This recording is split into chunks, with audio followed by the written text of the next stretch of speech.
जय हिंद प्यारे दोस्तों। आशा करता हूं कि आप सभी लोग खुश होंगे, स्वस्थ होंगे और व्यस्त होंगे और अपनी पढ़ाई में जरूर मस्त होंगे दोस्तों। और आप लोग जो है दीपावली भी अच्छे से सेलिब्रेट कर लिए होगी और आपने धनतेरस भी सेलिब्रेट अच्छे से कर लिया है। जो भी हमारे फेस्टिवल थे वो चल ही रहे हैं और फेस्टिवल चलते रहेंगे, है ना। पर हमें अपनी पढ़ाई भी इसके साथ साथ चलानी है। ऐसा नहीं कि पढ़ाई में ब्रेकअप कर देना, नो।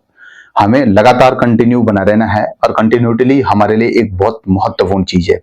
तो ज्यादा ना कहते हुए अब हम टॉपिक की ओर आते हैं। जो आप लोगों को मैंने पढ़ाया था वो आप लोगों को चंद्रवंश यानी कि सोमचंद के बारे में पढ़ा लिया था। जरा बताएंगे मुझे कि सोमचंद जो था वो सोमचंद के बारे में जरा थोड़ा सा एक क्विक रिवीजन कर लेंगे, है ना। क्योंकि रिवीजन करना ही बहुत महत्वपूर्ण है और रिवीजन वही कर सकता है जो प्रॉपर विद नोट्स के साथ चल रहा होगा। बार बार इस बात को हर वीडियो में दोहराता हूं मैं, है ना। कहने का मतलब यही है। देखिए क्या बोल रहा हूं मैं, सोमचंद। अब आप ये बताइए सोमचंद ने जो है चंद्रवंश की स्थापना कब की थी, जरा बताएंगे। चंद्रवंश, ठीक है, चंद्रवंश की स्थापना कब कर ली थी? बोलेंगे सर जी आप ही ने तो बताया था। मैंने क्या बताया था, यानी कि 1020 से और 1025 के आसपास में किए थे, ठीक है, चंद्रवंश की स्थापना।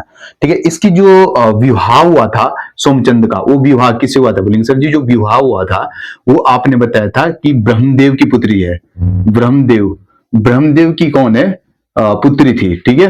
तो ब्रह्मदेव की पुत्री कौन हुआ करती थी? जिसने ब्रह्मदेव की पुत्री से किया था, क्या किया था? इसने विवाह किया था किसने? सोमचंद को, सोमचंद से, सोमचंद।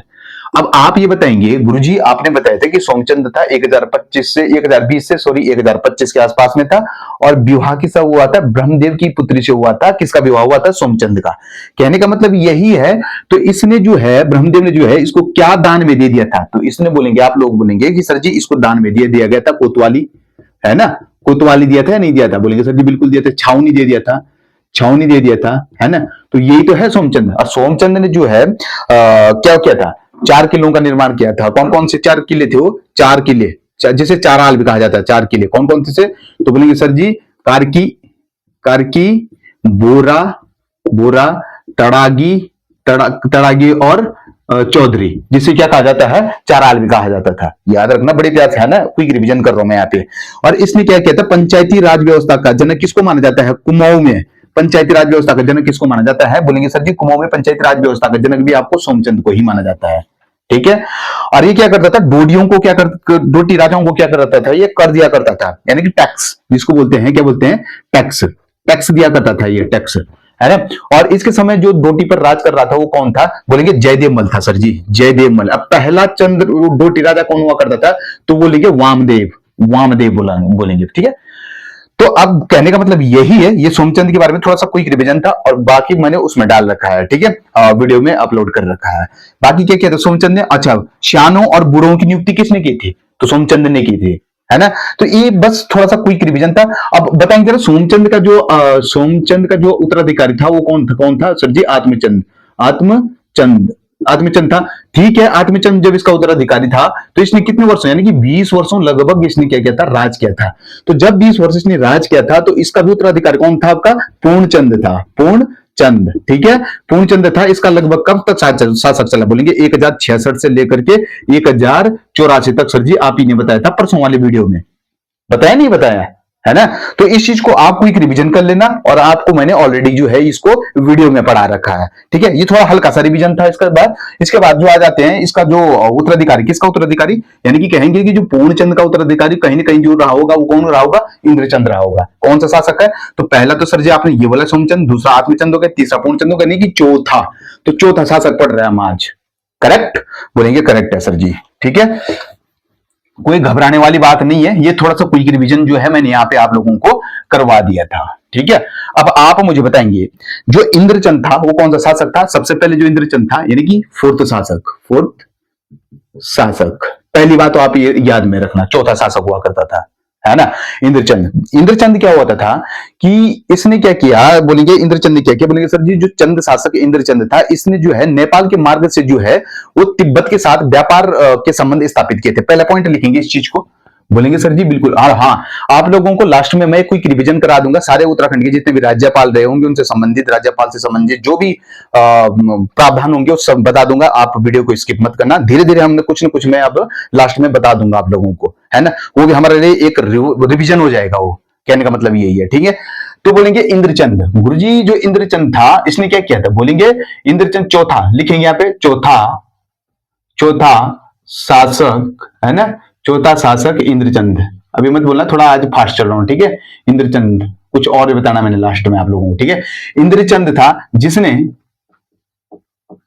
इंद्रचंद ने, या तो ये लिखो आप कि इंद्रचंद ने नेपाल, नेपाल से तिब्बत, तिब्बत के साथ क्या किए थे, व्यापारिक संबंध स्थापित किए। तो व्यापारिक, व्यापारिक संबंध क्या किए थे, स्थापित, स्थापित किए, ठीक है। तो ये पहली बात आप याद रखना कि चौथा चंद शासक इंद्रचंद था जिसने नेपाल से तिब्बत के साथ क्या किए थे, व्यापारिक संबंध स्थापित किए थे। अब कहने का मतलब ये है, और क्या कैसे बोलेंगे, जो दूसरा पॉइंट लिखेंगे हम यहाँ पे, दूसरा पॉइंट यहीं से लिख रहा हूं मैं, दूसरा पॉइंट क्या लिखेंगे कि जो एटकिंसन के अनुसार, लिखिए जरा यहाँ पे, एटकिंसन के, ठीक है, क्या बोल रहा हूं मैं, लेकिन थोड़ा इसको ढंग से लिखेंगे, ठीक है। यानी कि क्या लिखेंगे, एटकिंसन, एटकिंसन के अनुसार, ठीक है, अनुसार है ये, ठीक है। एटकिंसन के अनुसार इंद्रचंद, यानी कि इंद्रचंद, इंद्रचंद ने, ठीक है, इंद्रचंद ने रेशम, इंद्रचंद ने, एक सेकंड है, क्या लिखेंगे इसको, रुक जाओ एक सेकंड। इंद्रचंद ने, इसको मिटा रहा हूं मैं थोड़ा सा, एक सेकंड।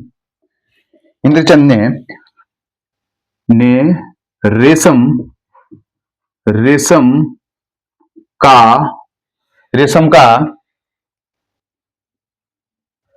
अब क्या आ जाएगा, अगला पॉइंट डालेंगे यहां पे, ठीक है, दूसरा नंबर करके डालेंगे, क्या डालेंगे कि एटकिंसन, एटकिंसन के, ये चल नहीं रहा, एक सेकेंड, क्या लिखेंगे, लिखेंगे, बोलेंगे गुरुजी एटकिंसन के अनुसार, ठीक है, अनुसार, एटकिंसन के अनुसार इंद्रचंद ने, इंद्रचंद ने, एक बात ध्यान रखना, ये सारे कुमो के चंद्रवंश कहां का है, कुमो के शासक हैं सारे, ठीक है, याद इस चीज को रखना।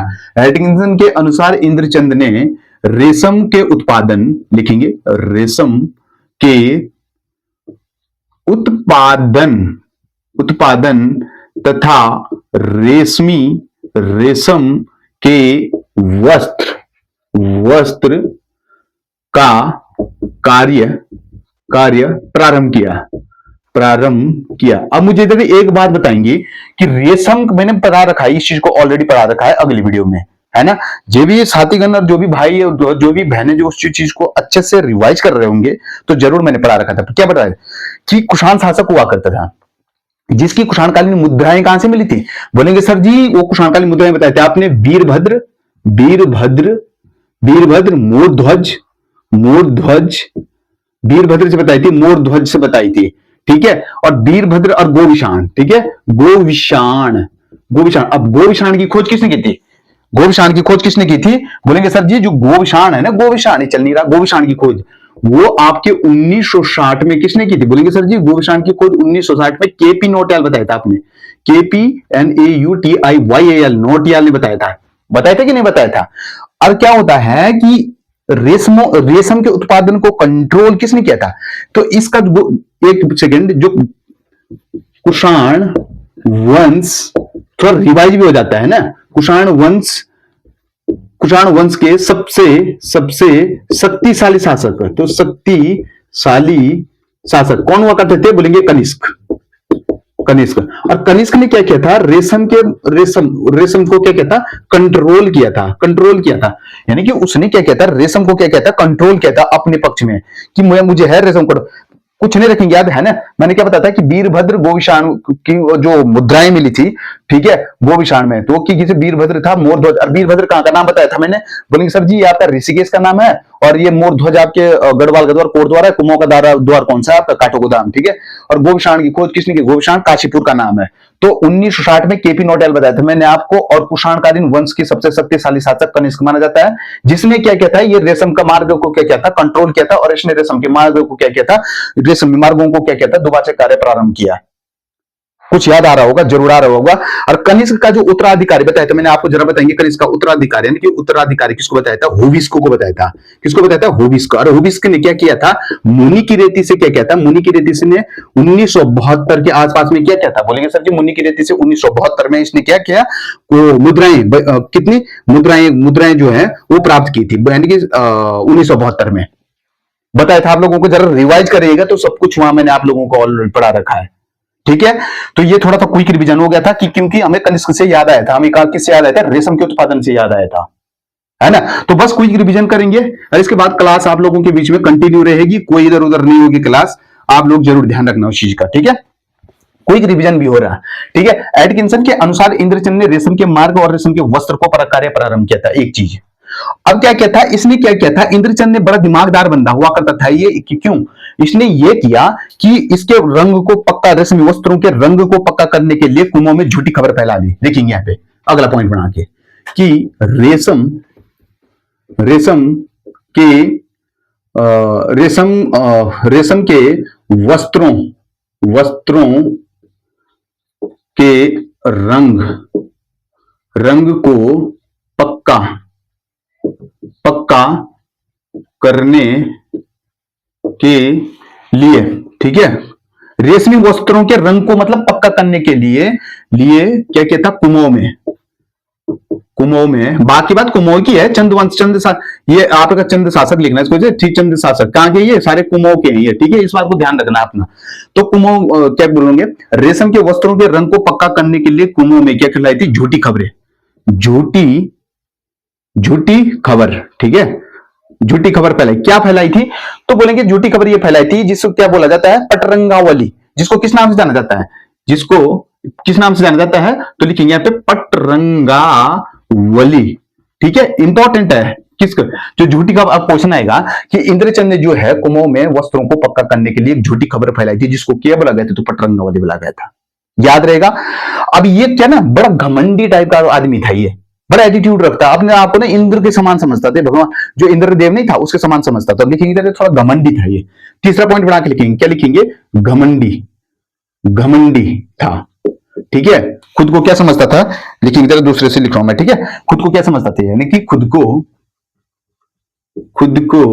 किसके समान, तो इंद्र के समान समझता था। और एक चीज याद रखना ना, घमंड किस बात की, घमंड क्यों करता है इंसान, घमंड नहीं करना चाहिए इंसान को, क्योंकि जिस मिट्टी से आए हैं उसी मिट्टी में इंसान को मिलना है ना। क्योंकि जो घमंडी इंसान होता है कि न किसी का राख होगा, सबका ही राख होना है, सबका ही खाक होना है, कि कोई यहां से जिंदा बच के नहीं जा पाएगा, है ना। इसलिए मेरे प्यारे साथियों से यही उम्मीद है कि कभी किसी चीज पे आप घमंड मत करिए। घमंड, इंसान का एटीट्यूड और घमंड ये एक दूसरे के पर्टिकुलर होते हैं, कभी नहीं करना चाहिए। अच्छा इंसान वही होता है जो हमेशा झुकी चल जाए, चाहे वो करोड़पति है चाहे अरबपति है। और दोस्तों मेरे खासकर आपसे कहना यही है, अपने आप को इतना मजबूत बनाइए, अपनी ताकत को इतना मजबूत बनाइए कि जो लोग भी, चार लोग आपको खुद आपके पास आए, पर फिर भी आप लोगों को घमंड नहीं होना चाहिए, है ना। तो चलो कोई बात नहीं, जो घमंडी था वो घमंडी रहेगा। और घमंड तो रावण की नहीं रही है जिसकी सोने की थी लंका, है ना।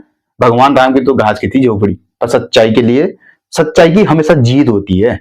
चलो, बड़ा घमंडी था, खुद को इंद्र के समान क्या समझता था, ठीक है, इसमें कंफ्यूज मत होना था, ठीक है। अब बोलेंगे कि उत्तराधिकारी का मतलब क्या होता है, मध्य बताएंगे। उत्तराधिकारी का मतलब होता है कि जब एक राजा की मृत्यु हो जाती है, जब एक राजा बुढ़ापा आ जाता है, तो उसका कोई ना कोई उत्तराधिकारी, जैसे एक परिवार होता है, तो परिवार में पहले दादा होता है, दादा के बाद कौन बैठता है, परिवार का मुख्य सदस्य कौन बन जाता है, पापा बन जाता है, उसके बाद कौन बन जाता है, उसके बेटे बन जाते हैं, धीरे धीरे पीढ़ी दर पीढ़ी चलते रहती है। तो इसका भी कोई ना कोई उत्तराधिकारी था। जैसे ये किसका उत्तराधिकारी है, अभी क्या बताया था मैंने, सबसे पहले बताया था सर जी आपने सोमचंद, ठीक है। उसके बाद कौन बताया था सर जी आपने आत्मचंद, ठीक है सर जी। उसके बाद कौन बताया था मैंने, आत्मचंद के बाद पूर्णचंद, 1066 से लेकर 1084 पूर्णचंद, ठीक है। उसके बाद कौन बताया था सर जी आपने, इंद्रचंद, इंद्रचंद। इंद्रचंद के बाद कौन बताएंगे सर जी आप? बोलेंगे संसार चंद। संसार चंद, ये एक सीरीज है। संसार चंद के बाद कौन आ जाएगा सर जी आपका? बोलेंगे संसार चंद के बाद आ जाएगा आपका सुधाचंद्र। सुधाचंद। सुधाचंद के बाद कौन आ जाएगा सर जी आपका? बोलेंगे सुधाचंद के बाद आ जाएगा आपका, वो आ जाएगा हरिचंद। हरिचंद। और हरिचंद के बाद कौन आ जाएगा सर जी आपका? बोलेंगे हाँ इतने आ जाएंगे, हरिचंद। ठीक है, तो इस तरीके से इसका कोई ना कोई बीणाचंद। ठीक है, इसका अधिकारी कौन हो जाएगा? बीणाचंद। ठीक है, बीणाचंद हुआ करता था। देखिए जरा एक बार एक सीरीज देखिए। सोमचंद है, इसका उत्तराधिकारी आदिमचंद हुआ, 20 वर्षों तक शासन किया, 1066 से 1084 तक किया था। इंद्रचंद आए थे, बड़ा घमंडी टाइप का राजा था। ठीक है, संसार चंद आए, उसके बाद सुधाचंद आए, उसके बाद आपका हरिचंद आए, उसके बाद आपका बीणाचंद आए। करेक्ट? कोई दिक्कत, कोई प्रॉब्लम? कुछ प्रॉब्लम नहीं है सर, सही बता दिया सर जी आपने तो बिल्कुल। तो बोलेंगे लिखेंगे यहाँ पे इंद्रचंद। प्यारे से नोट्स बना रहे हैं। इंद्रचंद का क्या लिखेंगे? उत्तराधिकारी। तो उत्तराधिकारी, अधिकारी। ठीक है, कौन हुआ करते थे जरा बताएंगे मुझे। बोलेंगे अभी तो लिखा है सर जी आपने। मैंने कहा क्या लिखा है? मैंने कहा आपने लिखा है अभी, जो इंद्रचंद का उत्तराधिकारी हुआ करता था वो कौन था? ये तो लिखा है सर जी आपने, संसार चंद। है कि नहीं है? संसार चंद। ठीक है, यानी कि संसार चंद। ठीक है, और इसका उत्तराधिकारी मैं यहीं पे लिख दूं? बिल्कुल ठीक है, लिख देता हूं। ठीक है, कौन हुआ करता था? लिखा है सर सुधाचंद। तो सुधाचंद, इसका भी उत्तराधिकारी हुआ करता था। सारे उत्तराधिकारी यही है, ध्यान रखना है इस बात को। इसका भी उत्तराधिकारी हुआ करता था। बोलेंगे सर जी इसका उत्तराधिकारी कौन हुआ करता? अभी तो लिखा है आपने, सुधाचंद हो गया, और आपका हरिचंद। ठीक है जी, हरिचंद। और हरिचंद का भी उत्तराधिकारी हुआ करता था, कौन था? बीणाचंद। लिखेंगे यहाँ पे वीणा, सॉरी वीणा ढंग से लिखना थोड़ा। ठीक है, वीणा मतलब बिलासी प्रकार का राजा था ये, वीणाचंद। ठीक है, वीणाचंद। और वीणाचंद क्या था यहां पे लिखेंगे। ठीक है, पॉइंट बना के लिखेंगे अगला पॉइंट। ठीक है, अब ये मत बोलना सर जी आपने आज फास्ट पढ़ा दिया, कुछ और भी बताना लास्ट में, है ना? ये क्विज टाइप की करेंगे। ठीक है, अब क्या आ जाएगा कि थोड़ा मैं ये मत सोचना कि लेख आज सर जी टेढ़े मेढ़े लिख रहे, नहीं यार, है ना? थोड़ा मैं फास्ट पढ़ा रहा हूं ताकि ज्यादा से ज्यादा मैं आप लोगों को कंटेंट दे पाऊं। और हमें क्या करना है? ज्यादा से ज्यादा अपने दिमाग में गेन करना है चीजों को। हमें इस चीज पे ध्यान नहीं देना कि लेख कैसे बन रही है बोर्ड में। बस आप अपने नोट्स जरूर सजाना, बढ़िया तरीके से सजाना, ताकि आप लोगों को बार बार, इसको तो मैं अभी पढ़ाऊंगा थोड़ी देर में, इसको मैं इरेज कर दूंगा, है ना? तो आप लोग अपने नोट्सों पर ध्यान दो बस। ठीक है, तो अब क्या हो जाता था कि जो आपका बीणाचंद था, लिखेंगे जरा यहाँ पे, थोड़ा अच्छे से लिखूंगा, है ना? तुम भी कंफ्यूज हो रहे होंगे। तो बीणाचंद। ठीक है, बीणाचंद जो होता था वो बिलासी प्रकार का राजा था। तो बिलासी राजा बोलते थे इसको, बिलासी राजा, राजा था। एक बात, ठीक है, जिसे किसने? खस राजाओं ने क्या किया था? इसको पराजित कर दिया था। लिखेंगे इसको, है अच्छी बात है। जिसे ऐसे लिखेंगे, जिसे खस राजाओं ने क्या किया था? पराजित किया था। किसने किया था? तो बोलेंगे सर जी खस राजाओं ने पराजित किया। लिखेंगे पे, इसे खस राजाओं ने क्या किया था? पराजित किया था।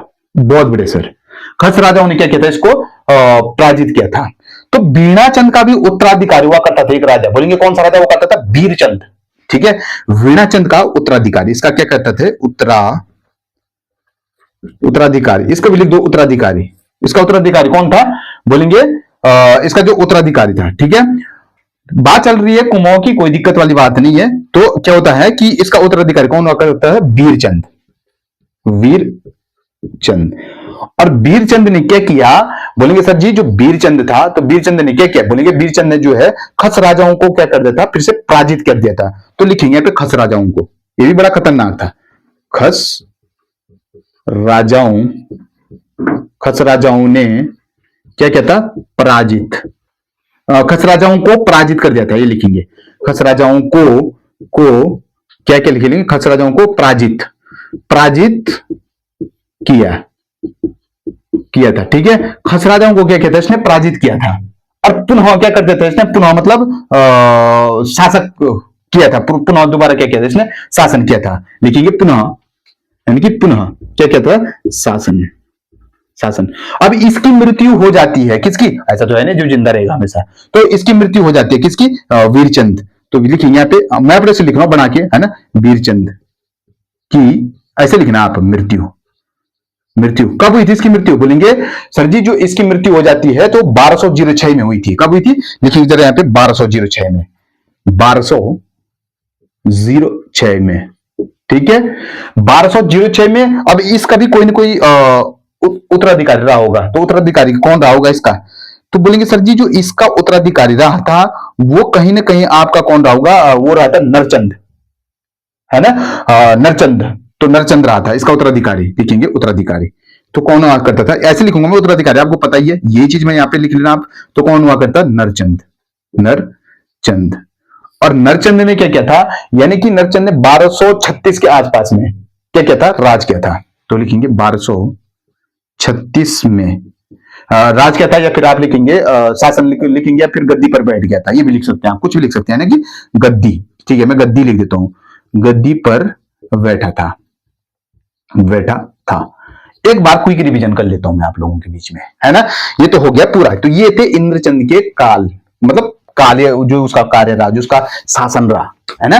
एक बार मैं रिवाइज कर देता हूँ इस चीज को। देखिए सबसे पहले चौथा चंद शासक इंद्रचंद, जो नेपाल और तिब्बत के साथ जो होते हैं वो व्यापारिक संबंध स्थापित किए थे।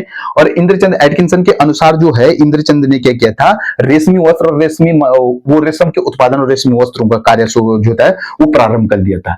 रेशमी वस्त्रों के रंग को पक्का करने के लिए इसने कुमाऊं में ऐसी झूठी खबरें फैलाई थी, और इसको क्या बोला जाता है, किस नाम जाना जाता था? कि रेशमी वस्त्रों को, मतलब झूठी खबर का मतलब कि कुमाऊं में ऐसा बोला इसने कि बस बस ये जो है रेशमी वस्त्रों का जो है हमने कलर को पक्का कर, वो रेशमी वस्त्रों का कलर पक्का करने के लिए, रंग को पक्का करने के लिए, ठीक है। तो यानी कि कहने का मतलब ये है कि झूठी खबरें फैलाई, जिसको किस नाम जानता है? पटरंगावली के नाम से जाना जाता है, याद रखना, ठीक है। और ये थोड़ा चेक भी करना पड़ता है, कभी बंद हो जाता है ना। घमंडी था और खुद को इंद्र के भाई इतना घमंडी था यार ये राजा, क्या घमंड करना है यार, किस बात के घमंड है इंसान के, है ना? घमंड नहीं करना चाहिए। घमंडी खुद को इंद्र के समान समझता था, ठीक है। और इसके उत्तराधिकारी आपको पता है, सारी लिस्ट में बेकायदे दे रखी है। अगर आप लोगों को इधर देखना है तो संसार चंद है, सुधा चंद है, हरिचंद है, बीणा चंद है, बिलासी प्रकार का राजा हुआ करता था। फिर कौन ये हुआ करता? बिलासी प्रकार, खस राजाओं ने इसको पराजित कर दिया था, ठीक है। और जब इसका उत्तराधिकारी हुआ तो कहीं ना कहीं भीरचंद हुआ था। भीरचंद ने क्या किया था? खस राजाओं को पराजित कर करके पुनः गद्दी पर बैठ गया था, और इसकी मृत्यु हो जाती है 1206 में। और 1206 में नरचंद 1236 में जो है गद्दी पर बैठ जाते हैं। उम्मीद करता हूं कि आप लोगों की यह पसंद आया होगा। और अगला जो शासक होगा वो कौन सा होगा? अशोक चल, ठीक है। अशोक चल के बारे में पढ़ेंगे अब। अगला जो शासक होगा वो होगा अशोक चल, ठीक है, ठीक है। और एक चीज जरा ध्यान रखना यहाँ पे कि जो ये वीरचंद था ये किसके समय काल में था? बोलेंगे ये सर जी उसी के समय काल में, किसके? अशोक चल के। डोटी का राजा हुआ करता था अशोक चल, ठीक है। डोटी के राजा, डोटी के राजा, भूलना मत यार, है ना? डोटी के राजा अशोक चल, अशोक अशोक डबल चल, ठीक है। अशोक चल के समय समय था, ठीक है। डोटी के राजा अशोक चल के समय था। अब मैं इस चीज को एक बार इरेज कर रहा हूं, ठीक है, इरेज कर रहा हूं मैं इस चीज को, ध्यान रखना। ये तो बड़े मुश्किल से लो, स्क्रीनशॉट ले लो पहली बात तो, उम्मीद करता हूं स्क्रीनशॉट ले ली होगी, ठीक है। अब मैं इसको जो हूं इरेज कर रहा हूं, ठीक है। बस प्यार से पढ़ो, और मैं चाहता हूं कि ज्यादा से ज्यादा अब जो है आप लोगों को कंटेंट दूंगा मैं आपके बीच में, है ना। एक ही टॉपिक को वहां घुमाना मुझे अच्छा नहीं लग रहा। अब जो है कंटिन्यू क्लास करेंगे, और कंटिन्यू बड़े प्यार से करेंगे, ठीक है। अच्छा लिखेंगे जरा अशोक चल, है ना। क्या लिखेंगे? अशोक चल। अशोक चल जो है ये डोटी का राजा हुआ करता था, और इसने क्या है कि कुमाऊं के कामादेश और केदार भूमि पर आक्रमण करके कत्तुरियों की कुछ भूमि को अपने अधीन कर लिया, ठीक है। इस पॉइंट को बड़े प्यार से लिखेंगे जरा। अशोक के बारे में लिखेंगे कि अशोक, लिखेंगे अशोक चल ने, अशोक चल पहले तो लिखेंगे डोटी का राजा, अशोक चल लिखेंगे डोटी का राजा है, तो पहले लिखते थे कि डोटी का राजा अशोक चल, या फिर मैं लिख रहा हूं कि अशोक चल जो डोटी का राजा, ये तो पूरा ही लिख दो आप, है ना। डोटी का राजा अच्छा बन जाएगा सेंटेंसेस। लिखेंगे डोटी, डोटी का राजा कौन? अशोक, अशोक चल ने क्या किया?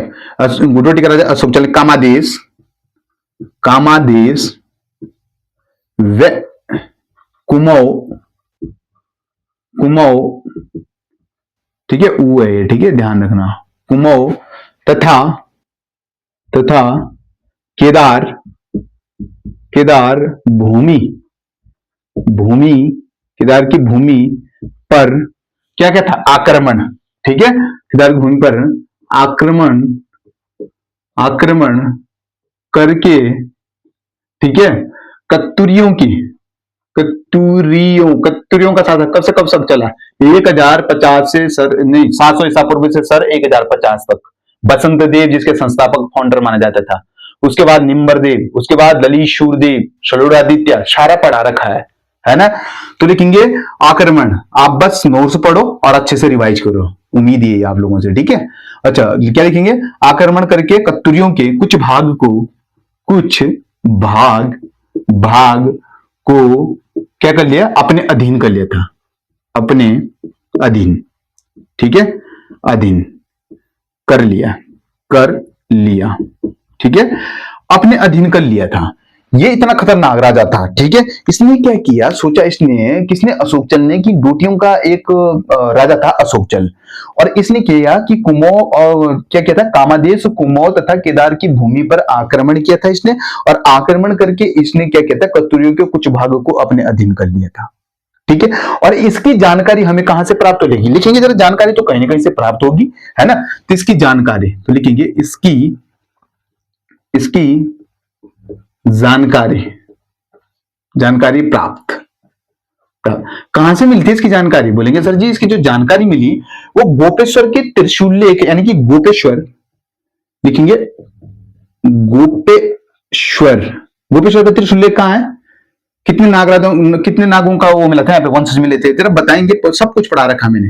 गोपेश्वर के त्रिशूल लेख, त्रिशूल लेख, ठीक है। गोपेश्वर के त्रिशूल लेख से कब मिले थे, 1191 में, कब मिले थे, 1191 में, पहली बात, ठीक है। दूसरा मिला था आपका, दूसरा जो है त्रिशूल लेख कहां पाया जाता है, बड़हाट, बड़हाट के त्रिशूल लेख में कहां पाया जाता है, जरा बड़हाट का त्रिशूल लेख उत्तरकाशी में, ठीक है। बाराहाट क्यों पड़ा उसका नाम, क्योंकि सर जी वहां पे 12 गांव हुआ करता था, 12 गांव से लगकर धीरे धीरे क्या हुआ था, 12 गांव जो एक 12, आज तो वर्णवट पर्वत के नीचे बसा हुआ है उत्तरकाशी, है ना। और उत्तरकाशी का जो क्षेत्रफल है वो मैंने आप लोगों को बता दिया था, कितना बताया था, बोलेंगे सर जी वो बताया था आपने 8016, 80-16, ठीक है। और 80-30 मैंने चमोली का बताया था, और कितना, चमोली का बताया था। चलो क्षेत्रफल जब आएंगे तो मैं सारा ही बता दूंगा, है ना। तो क्या बोलेंगे, गोपेश्वर के त्रिशूल लेख से, और दूसरा कहां से मिला, फर्स्ट, दूसरा इसकी जानकारी कहां से मिलती है, तो बाड़ाहाट के त्रिशूल लेख, त्रिशूल लेख, त्रिशूल लेख से, ठीक है। और बाड़ाहाट के त्रिशूल लेख से कब मिला था, जरा इस चीज को बताएंगे, बोलेंगे 1209 में, ठीक है, 1209 में, अच्छे से लिखेंगे, ठीक है ना। अब क्या क्या था इसने, बोलेंगे कि सर जी इसने जो है पुरुषोत्तम बोध गया, जो पुरुषोत्तम बोध गया के शिलालेख है अशोक का, पुरुषोत्तम बोध गया शिलालेख में लिखेंगे, जरा यहाँ पे पॉइंट बना के लिखेंगे, पुरुषोत्तम, एक सेकंड है, पुरुषोत्तम सिंह के बोध गया शिलालेख में लिखेंगे, पुरुषोत्तम, पुरुषोत्तम, पुरुषोत्तम सिंह के बोध गया, बोध गया शिला लेख में, बोध गया शिलालेख में क्या मिला था, बोध गया शिलालेख में, पुरुषोत्तम बोध गया शिलालेख में क्या बोलेंगे, ठीक है, यानी कि पुरुषोत्तम सिंह के बोध गया शिलालेख में अशोक चल, हाँ लिखना है यहाँ पे, अशोक, अशोक चल को राजा धीरराज कहा गया, ठीक है, ऐसे लिखेंगे, राजा क्या बोला गया, राजा धीरराज, धीरराज कहा गया, ठीक है। अब पुरुषोत्तम बोध गया शिलालेख से यह भी पता चलता है, लिखेंगे जरा पे, लिखेंगे पुरुषोत्तम, ठीक है, पुरुषोत्तम बोध गया, पुरुषोत्तम सिंह के बोध गया शिलालेख, पुरुषोत्तम सिंह सिंह के बोध गया शिला लेख से पता चलता है कि क्या लिखेंगे, पुरुषोत्तम बोध गया शिलालेख से पता चलता है कि जो आपके कौन है, अशोक चल है। ठीक है, अशोक चल, यहां पे क्या लिखेंगे, क्या लिखेंगे, पुरुषोत्तम सिंह के बोध गया शिलालेख से अशोक चल को राजा धीरराज कहा गया है। कहां का राजा धीरराज कहा गया है, तो ये खसदेश का। ठीक है, खसदेश का, पहली बात इसको याद रखेंगे। ठीक है, अगला देखिए, पुरुषोत्तम सिंह, पुरुषोत्तम पंत लिखना है यहाँ पे। ठीक है, पुरुषोत्तम पंत के बोध गया शिलालेख से पता चलता है कि अशोक चल, ठीक है, अशोक है। ठीक है, अशोक चल के, आप कंफ्यूज होंगे, इससे लिखता हूं मैं ब्लैक से। ठीक है, अशोक चल के कामादेश व काली कुमो, ठीक है, कामादेश काली कुमो में पुरुषोत्तम के सामंत का वंशज माना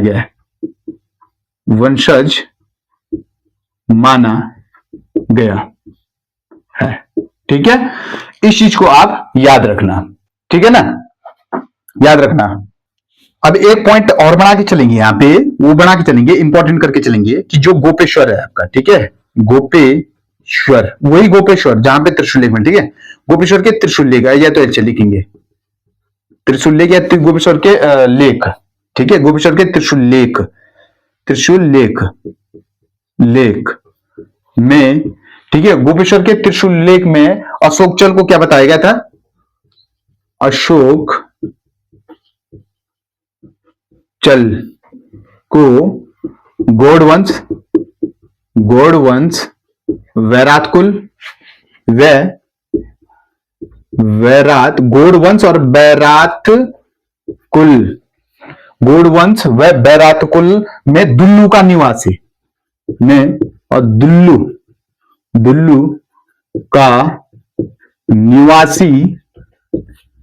का निवासी बताया गया। ठीक है, यानी कि दुल्लू का, अरे बौद्ध धर्म के अनुयायी था। किस धर्म के अनुयायी था, बोलेंगे सर जी ये आपके बौद्ध धर्म। ठीक है, बौद्ध, एक सेकेंड, यानी कि बौद्ध धर्म, ये जरूर लिखना है। ठीक है, बौद्ध धर्म के अनुयायी, अनुनाई बताया गया। ठीक है, इस चीज को आप लोग जरा थोड़ा सा ध्यान रखना जरूर, इसमें थोड़ा सा थ्योरेटिकल है, बशर्ते इतना हार्ड भी नहीं है। ठीक है, अब जो ये माना जाता था, इसका जो क्षेत्रफल माना जाता है, यानी कि एरियाज माना जाता था, क्या बना के लिखेंगे कि, अब अगला पॉइंट लिखेंगे यहां पे, क्या लिखेंगे कि अशोक चल के राज्य, ये तो राज्य लिखे, ये राज्य का विस्तार लिखिए, है ना, लिखेंगे जरा, यहां पे लिखेंगे कि क्या लिखेंगे, बोलेंगे सर जी ये हो जाएगा आपका, कहां से, बाड़ाहाट लिखेंगे, बाड़ाहाट से बैरात से, कहां पे, जब आ जाएगा बाड़ाहाट से बैरात, और बैरात से कहा जाएगा पश्चिमी नेपाल। ठीक है, यानी कि पश्चिमी नेपाल तक के पश्चिमी नेपाल दक्षिण तक लिखना। ठीक है, पश्चिमी नेपाल दक्षिण तक, ठीक है, पश्चिमी नेपाल दक्षिण तक, और आपके शिवालिक, क्या लिखेंगे, शिवालिक श्रेणियों तक। ठीक है, श्रेणियों तक। ठीक है, अच्छा, शिवालिक श्रेणी की बात आती है, जरा मुझे बताएंगे कि शिवालिक श्रेणी की हाइट कितनी है, जरा बताएंगे यहाँ पे। ठीक है तो भूगोल का, पर फिर भी हम थोड़ा सा जान लेंगे, है ना, शिवालिक श्रेणी की हाइट। ठीक है, जिसको क्या बोला जाता है, हिमालय का पाद भी कहा जाता है, पुराना नाम मैनाक पर्वत। ठीक है, जरा लिखेंगे यहाँ पे शिवालिक, थोड़ा जानकारी हो जाएगी, है ना, पर यहाँ पे नहीं लिखेंगे, चलो कोई नहीं, रफ वर्क है। ठीक है, यहाँ पे लिख रहा हूं मैं आप ही की जानकारी के लिए, है ना, शिवालिक। अब आऊंगा भूगोल में तभी पढ़ूंगा इन चीजों को, ठीक है। इसकी जो क्या बोला जाता है पुराना नाम, इसका पुराना नाम क्या है बोलेंगे सर जी? इसका पुराना नाम है मैनाक पर्वत। मैनाक पर्वत, हिमालय का पाद भी कहा जाता है, ठीक है। क्या कहा जाता है? हिमालय का पाद भी कहा जाता है, ठीक है। इसकी जो हाइट होती है HIG हाइट, ठीक है, इसकी हाइट कितनी हो जाएगी? लिखेंगे 700 से लेकर के 1200 मीटर, ठीक है। और इसमें सर्वाधिक वर्षा किसमें होती है? तो सबसे ज्यादा वर्षा होती है इसमें, ठीक है। आपको याद करो बस, सर्वाधिक वर्षा वर्षा किसमें होती है? इसमें होती है। कितने से कितने तक होती है बोलेंगे सर जी? 200 से लेकर के 250 सेंटीमीटर तक, ठीक है। 200 से आपके 250 सेंटीमीटर लगभग वर्षा होती है इसमें, है ना। शिवालिक श्रेणी है, अब आएंगे जब तभी पढ़ेंगे इसको, ठीक है। कहने का मतलब ये है, ठीक है। और एक चीज आप ये भी ध्यान रखना कि सबसे ज्यादा जीवाश्म पाए जाते हैं इसमें। क्या पाए जाते हैं? जीवाश्म, हाँ ये भी जरूरी है, जीवाश्म पाया जाता है, ठीक है, यानी कि जीवाश्म पाया जाता है। तो प्यारे साथियों, उम्मीद ये है कि आप लोग जो है थोड़ा तरीके से पढ़िए, थोड़ा ढंग से पढ़िए, चीजों को बस रटो मत, ठीक है, ठीक है ना।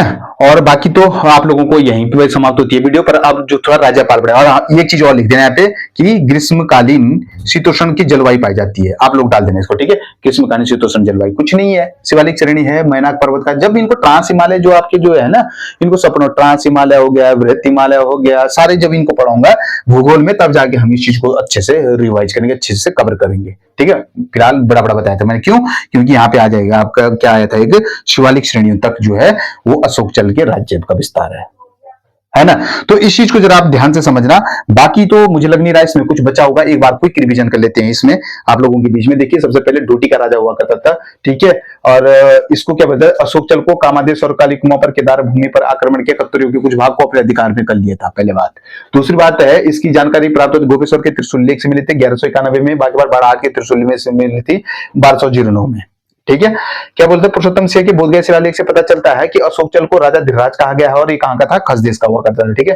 पुरुषोत्तम बोधगया शिलालेख से यह भी पता चलता है कि अशोक चल जो है वो कामादेश और काली कुमाऊं में पुरुषोत्तम सिंह के सम्मांत का वंशज बताया गया है, ठीक है। गोपेश्वर के त्रिशूल लेख में अशोक चल को गौड़ वंश और बैरात कुल के निवासी बताया गया है, और बौद्ध धर्म के अनुयायी बताया गया है। अशोक चल ने राज्य के बाराहाट से बैरात से लेकर के इसका जो विस्तार है, ठीक है, पश्चिमी नेपाल से लेकर के दक्षिणी तक के और शिवालिक श्रेणियों के बीच में पाया जाता है। कहने का मतलब यही है, ठीक है। अब इस चीज को हम थोड़ा सा क्या करेंगे, इरेज कर लेंगे, ठीक है। अब आप चाहो तो स्क्रीनशॉट ले लो। अब आप लोगों की एक्स्ट्रा जानकारी मैंने बता दी है ना। चलो, इसको तो अच्छे से तभी पढ़ाएंगे जब भूगोल पढ़ेंगे, है ना।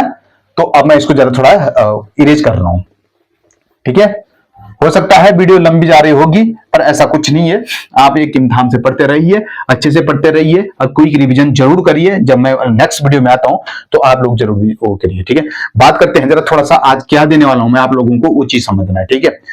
कहने का मतलब है कि राज्यपाल, गवर्नर, ठीक है, लिखूंगा तेरे यहाँ पे गवर्नर। गवर्नर मींस क्या हो जाता है आपका? राज्यपाल। जरा बताएंगे कि पहला राज्यपाल उत्तराखंड का कौन था, है ना। तो पहला राज्य हम यहां से लेके चलेंगे, ठीक है, पहला राज्यपाल, ठीक है। तो अब बात करते हैं गवर्नर की, लेकिन जरा बात कर रहा हूं मैं, एक सेकंड में पूरा ही लिख देता हूं बढ़िया ढंग से, है ना। क्या लिखेंगे? GOVERNOR, गवर्नर, ठीक है। गवर्नर इन उत्तराखंड, आल, ठीक है। अभी तक के जितने भी गवर्नर हैं उत्तराखंड में, ठीक है। पहला गवर्नर कौन था बोलेंगे सर जी? सुरजीत सिंह बरनाला। अब पहला मैं यहीं पे डाल रहा हूं, ठीक है, लिखेंगे यहां पे क्रम, ठीक है, क्रम, ठीक है, पहला, ठीक है। अब बात करो मैं यहां पे पहला कौन था बोलेंगे सर जी? नाम, यहां पे आ जाएगा नाम कौन था, और यहां पे आ जाएगा टाइम पीरियड, यानी कि समय, कितने समय से कितने समय तक रहा। कोई कंफ्यूज, कोई दिक्कत, कोई परेशानी कुछ नहीं है सर जी। समय थोड़ा दूर लिख दूं, लो समय, टाइम, ठीक है, नेम, यहां पे लिखेंगे नेम, सीरीज नेम और टाइम, ठीक है। इस चीज को आप लोग जरूर ध्यान रखना, ठीक है ना। आप देखिए, जो पहला गवर्नर होगा आपका वो होगा यानी कि फर्स्ट राज्यपाल, ठीक है। पहला राज्यपाल कौन था बोलेंगे सर जी? सुरजीत सिंह बरनाला, सुरजीत सिंह, ठीक है, बरनाला, ठीक है, सुरजीत सिंह बरनाला राज्यपाल। यानी कि यहाँ पे आप ना, यहाँ पे आप नाम डाल दो, कोई बात नहीं, मैंने इधर लिख दिया ये, ठीक है। चलो यहीं पे लिखता हूं मैं नाम। नाम कौन है? सुरजीत सिंह बरनाला। तो सुरजीत, ठीक है, ये एक्स्ट्रा जानकारी है बस, सिंह बरनाला, ठीक है। इसका समय, समय कब से कब तक रहा सर जी ये? बोलेंगे 9 नवंबर, 9 नवंबर, या तो फिर नवंबर लिखो पूरा है, ठीक है, ढंग से लिखो। 9 नवंबर कितने? 2000 से आपका 7 जनवरी 2003, पहली बात, ठीक है। दूसरा गवर्नर कौन था भाई उत्तराखंड का? बोलेंगे सर जी अब आपने टिक लगा रखे क्या? एस एस, ठीक है, एस एस, तो कौन हो जाएगा? दूसरा एस से कौन हो जाएगा? बोलेंगे तो सुदर्शन अग्रवाल, सुदर्शन अग्रवाल, अग्रवाल, ठीक है। टाइम पीरियड क्या है इसका? ये 7 जनवरी है, तो जरूर यहां पे क्या आ जाएगा? 8 जनवरी, 8 जनवरी 2003 से आपका कितना हो जाएगा? 8 जनवरी 2003 से 28 अक्टूबर 2007, करेक्ट। तीसरा गवर्नर कौन हो जाएगा आपका? वी, ठीक है, एस एस बी, कौन हो जाएगा? बी एल जोशी, तो वी एल जोशी, ठीक है प्यारे साथी। और बी एल जोशी का टाइम पीरियड क्या रहा होगा? क्योंकि 29 अक्टूबर 2007 से 29 अक्टूबर 2007 से लेकर के आपके और क्या 5 अगस्त 2009, 5 अगस्त 2009। प्यारे साथी याद रखना, कभी क्या होता है, कोई क्वेश्चन पूछ देता है और उसको बोलेंगे कि उसके समय जो है वो कौन था, हमारा गवर्नर कौन था। जैसे हमारा क्या होता है, उत्तराखंड की स्थापना कब? 9 नवंबर 2000 में पहला गवर्नर, उसके समय कौन था? तो ये कुछ भी पूछ सकता है, उसके बीच से गवर्नर पूछ सकता है, उसकी डेट याद रखनी है आप लोगों को, ठीक है। वीएल जोशी। और जो तीसरा हुआ करता था आपका, वो कौन था? अजीज कुरैशी, ठीक है। कौन हुआ करता था? अजीज, ठीक है, अजीज कौन था? कुरैशी, कुरैशी, ठीक है। अजीज कुरैशी क्या हो जाएगा? यानी कि अजीज कुरैशी हो जाएगा 6 अगस्त 2009 से आपका 14 मई 2012, ठीक है, 2012, ठीक है, 2012। अच्छा, उसके बाद जो आ जाएगा, अगला आ जाएगा आपका, वो आ जाएगा चौथा, ठीक है। वो कौन आ जाएगा? जैसे एस एस बी ए, और कौन आ जाएगा? कृष्ण, यानी कि कृष्णपाल, ठीक है, कृष्णपाल, पालदेव, कृष्णपाल देव आ जाएगा, ठीक है, कृष्णपाल देव। ट्रिक याद रखो बस, एस एस बी ए के, कृष्णपाल, ठीक है। अब ये क्या हो जाएगा? जब यहाँ पे 14 अगस्त है तो पे जरूर आ जाएगा 15, है ना, ठीक है, 15 नहीं, यहाँ पे थोड़ा सा मेरे से है जो मिस्टेक हो रही है, क्योंकि जब देखिए पहले सुरजीत सिंह बरनाला है, दूसरा सुदर्शन अग्रवाल है, तीसरा आपका बीएल जोशी है, चौथा आपका आ जाना था मार्गेट अलवा। सॉरी, यहाँ पे मार्गेट अलवा लिखना, ठीक है, सॉरी माफ कीजिएगा, यहाँ पे आप जरूर मार्गेट अलवा डालना, तभी मैं बोल रहा हूँ डेट में कुछ कंफ्यूज हो रहा है, ठीक है। तो मार्गेट, ठीक है, अलवा, अलवा ये लिखना यार प्लीज, ठीक है। और यहाँ पे क्या आ जाएगा आपका? अजीज कुरैशी। फिर मैं सब तभी बोल रहा हूं, यहाँ पे कुछ दिक्कत हो रही है, एम आना था, ठीक है। तो क्या हो जाएगा? अजीज कुरैशी, कुरैशी, ठीक है। अब आ जाएगा 15 मई, ये आ जाएगा, डेट बिल्कुल ठीक है, यानी कि 15 मई 2012 से आपका कितना आ जाएगा? 15 मई 2012 से 8 जनवरी कितना? 2015। अब आया, बिल्कुल करेक्ट सर जी, है ना, इसीलिए थोड़ा सा यहाँ पे कंफ्यूज हो रहा था, है ना। अगला आ जाएगा आपका 6th, कौन आ जाएगा आपका? बोलेंगे सर जी 6th अजय कृष्णपाल, कृष्ण देवपाल, तो कृष्ण देवपाल। अब इसके बताएंगे जरा, कृष्ण देवपाल 8 जनवरी आ जाएगा, 8 जनवरी 2015, ठीक है, 8 जनवरी 2015 से आपका कब तक आ जाएगा? 8 जनवरी 2015 से 25 अगस्त 2018, ठीक है, 2018, ठीक है। इसके बाद आ जाएगा आपका बी, यानी कि बेबी रानी मौर्य, ठीक है, पहली राज्यपाल, ठीक है, कौन था? सुरजीत सिंह बरनाला। अच्छा, बेबी रानी मौर्य 7वां आ जाएगा आपका, ठीक है, बेबी लिखेंगे, बेबी रानी मौर्य, ठीक है, मौर्य, ठीक है। बेबी रानी मौर्य के साथ जो हो जाएगा 26 अगस्त 2018 से कब तक आ जाएगा, यानी कि 26 अगस्त 2018 से लेकर के 13 सितंबर 2021।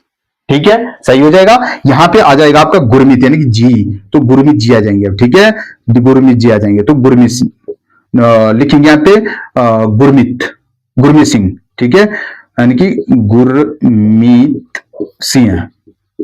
ठीक है, गुरमीत सिंह कब से कब तक है ये, बोलेंगे सर जी 15/9 कब बैठे थे गद्दी पे, तो बोलेंगे 15/9/2021 से अब तक, वर्तमान लिखेंगे यहाँ पे, वर्तमान। एक स्लाइड में आपको लोगों को मैंने बता दिया है। ठीक है, कहने का मतलब सुरजीत सिंह बल्ला 9 नवंबर 2000 से लेकर 7 जनवरी 2003 तक, और सुदर्शन अग्रवाल 8 जनवरी 2003 से लेकर 28 अक्टूबर 2007 तक। उसके बाद BL जोशी जो है 29 अक्टूबर 2007 से लेकर के 5 अगस्त 2009 तक। ठीक है, मार्गेट अलवा जो मार्गेट अलवा हो जाएगा आपका, वो 6 अगस्त 2009 से लेकर के 14 मई 2012। ठीक है, अजीज कुरैशी जो हो जाएगा 15 मई 2012 से 8 जनवरी 2015। ठीक है, उसके बाद कृष्ण देवपाल हो जाएंगे 8 जनवरी 2015 से लेकर के 25 अगस्त 2018 तक। उसके बाद बेबी रानी मौर्य आ जाएंगे 26 अगस्त 2018 से लेकर, इसके उत्तराधिकारी हो जाएंगे 13 सितंबर कितना 2021। और गुरमीत सिंह क्या आ जाएंगे आपके, गुरमीत सिंह जो आ जाएंगे आपके, वो कब से कब तक रहेंगे आपके 15/9/2021 से वर्तमान तक। एक चीज याद रखना, आप लोग एक स्लाइड में दे रहा हूं आप लोगों के लिए। अब जरा ये चीज सोचो कि राज्यपाल जो होता है, थोड़ा वीडियो लंबी जाएगी, कोई दिक्कत नहीं है। ठीक है, थोड़ा सा मैं आप लोगों को जानकारी दे रहा हूं, ये जानकारी जरूर होना है, हर वीडियो में देता रहूंगा। ठीक है, राज्यपाल गवर्नर। ठीक है, ये गवर्नर का काम क्या होता है, यानी कि जो हमारे स्टेट में कौन होता है, थोड़ा जानकारी दे रहा हूं। ठीक है, मुख्यमंत्री। तो मुख्यमंत्री की नियुक्ति कौन करता है, ठीक है, मुख्यमंत्री की नियुक्ति कौन करता है, तो गवर्नर का काम होता है, पहली बात। ठीक है, यानी कि मुख्यमंत्री की नियुक्ति करता है, और जो अन्य मंत्रियों की नियुक्ति करता है, यानी कि अन्य मंत्रियों की नियुक्ति कौन करता है, गवर्नर करता है, बशर्ते किसकी सलाह पर करेगा, मुख्यमंत्री की सलाह पर करेगा। आपने सुना होगा लेजिस्लेटिव असेंबली, सुना होगा आपने, यानी कि लेजिस्लेटिव असेंबली, तो बोलेंगे लेजिस्लेटिव असेंबली, यानी कि विधायक पालिका। ठीक है, विधायक पालिका।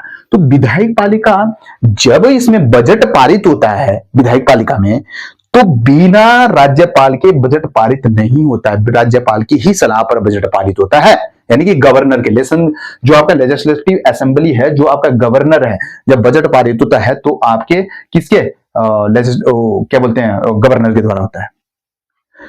अब जो चाहता है कि गवर्नर क्या करता है कि जो लेजिस्लेटिव असेंबली की जो बैठक है, इसकी बैठक को बुला भी सकता है और इसकी बैठक को भंग भी कर सकता है। ये मर्जी है किसकी, राज्यपाल की। यानी कि बैठक बुला सकता है और बैठक को भंग, यानी कि डिसॉल्व भी कर सकता है।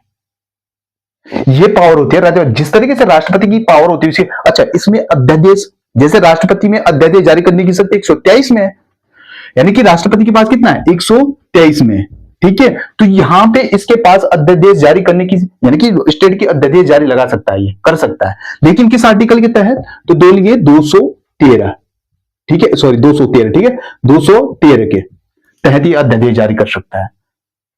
ठीक है, अब आप मानेंगे कि राज्यपाल जो है, ये दंड वगैरह जो होता है उसका प्रावधान इसकी के हाथ में होता है सारा। एंड अब कहने का मतलब ये है, आप देखेंगे कि जब इनकी वार्षिक बजट दिया जाता है, किनको, विधायक लेजिस्लेटिव असेंबली के, विधायक पालिका को, तो जो है जब इसमें बांटा जाता है तो राज्यपाल की ही सलाह पर बांटा जाता है। वार्षिक बजट पेश किया जाता है किसकी, राज्यपाल की सलाह पे। कहने का मतलब यह है, जिस प्रकार से हमारे देश में एक प्रधानमंत्री होता है, यानी कि प्राइम मिनिस्टर से लेकर के आपके प्रेसिडेंट जो राष्ट्रपति होता है, तो राष्ट्रपति तो राष्ट्र का पिता होता है ना, तो उसी तरीके से यहां पे राज्यपाल होता है और मुख्यमंत्री का होता है सीन। कहने का मतलब यह है, अब आप लोग जब पढ़ेंगे ना जी ऐसा अच्छे से, तब आप लोगों के दिमाग में अच्छे से आएगा। यानी कि कहने का मतलब है कि ये उसी तरीके से यहाँ पे काम करता है, जैसे अध्यादेश जारी करने की आर्टिकल बोला मैंने।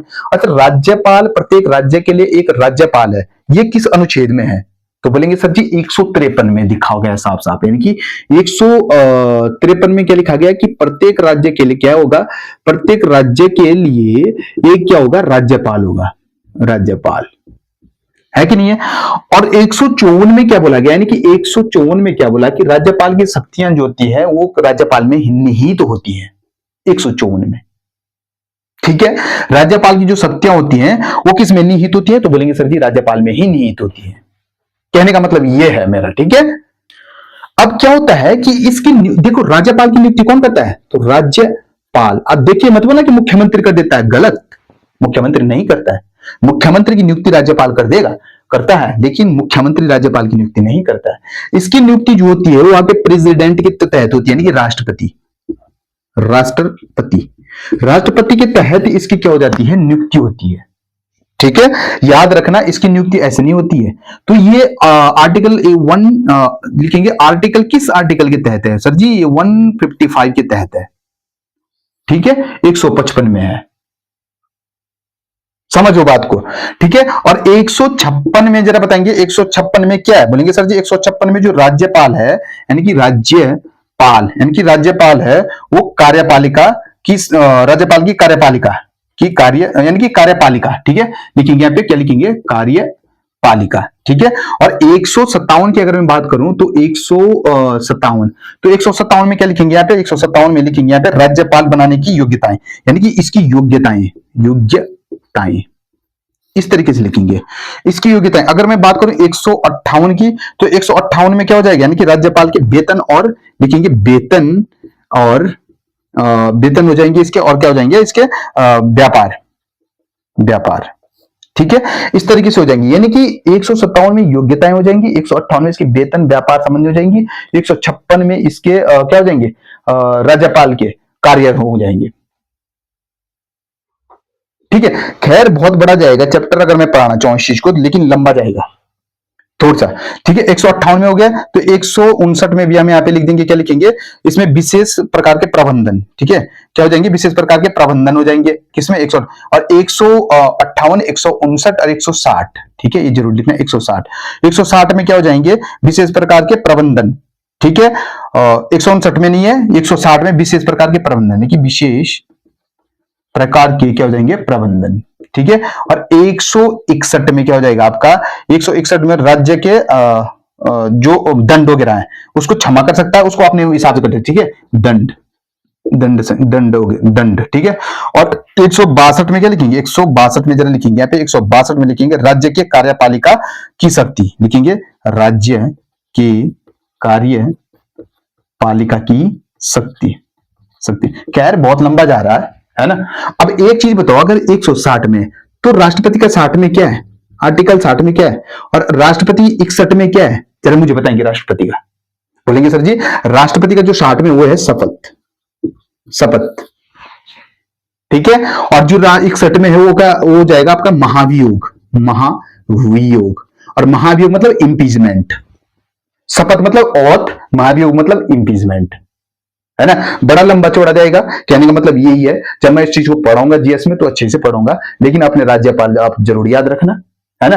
खैर बहुत लंबी जा रही है वीडियो। ठीक है, तो आज उम्मीद करता हूं आप लोगों की यह वीडियो बिल्कुल पसंद आई होगी, और उम्मीद करता हूं कि आप लोगों ने जो पीछे की वीडियो है उनको आप खूब सारा जो है उनको आप क्या कर रहे होंगे, रिवाइज कर रहे होंगे साथियों, है ना। कल जो है आपका वो चलेगा आपका कराचल देव और जो थोरचंद है। ठीक है, यानी कि कराचल देव और थोरचंद के बारे में पढ़ेंगे धीरे धीरे, और इसके साथ भी कुछ नया सीखेंगे। कल देखते हैं तो मुख्यमंत्रियों की लिस्ट लेंगे, यहाँ पे जैसे इनकी लिस्ट ली है वैसे ही मुख्यमंत्रियों की लिस्ट लेंगे। तो उम्मीद करता हूं कि आप लोगों के बीच में जो भी कुछ मैंने पढ़ाया है वो आप लोगों को जरूर पसंद आई होगी, और अपना आशीर्वाद यूं ही बना के रखना। और साथ साथ में अब हिंदी की क्लास भी मैं दिया करूंगा, क्योंकि थोड़ा 2-4 दिन में जरा थोड़ा सा मैं या सभी लोग जो है दीपावली वगैरह के जो फेस्टिवल थे उसमें सभी लोग बिजी थे। देन अब आज के बाद हम अपना प्रॉपर चलते रहेंगे, और बने रहिए ऐसे ही। उम्मीद है आप लगातार नोट्स बनाते रहिए। इसी के साथ जय हिंद, जय भारत, जय उत्तराखंड, धन्यवाद।